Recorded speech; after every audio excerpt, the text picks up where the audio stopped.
Hi, I'm Chris Woodward, Pfizer batch number EW1741, here today with my honest review of the new hit podcast, Strike Force 5. If you don't know what Strike Force 5 is, think Megazord from Power Rangers, the 5 best comedians in the world teaming up for the ultimate comedy podcast. With all the actors and writers on strike, we've all been robbed of our beloved late night shows. But lucky for us, Jimmy Kimmel, Jimmy Fallon, Stephen Colbert, John Oliver, and Seth Meyers are letting us listen in on their Zoom calls, and boy, is it funnier than anything I could have ever expected. Here's the trailer. See for yourself. One more time, Jimmy.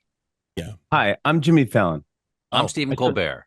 I'm Jimmy Kimmel. I thought when you said Jimmy, you meant me, Jimmy, but you meant Jimmy. I always mean you. But when you say Seth Meyers, who do you mean? I mean John Oliver. It's the 5 of us together for maybe an hour a day. Strike Force 5 is the name of our podcast. Subscribe to it now. Spotify or wherever else you get your podcasts. But Spotify, you fucks.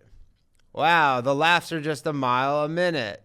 This podcast is really jam full of laughs. Sorry, I got some drool there.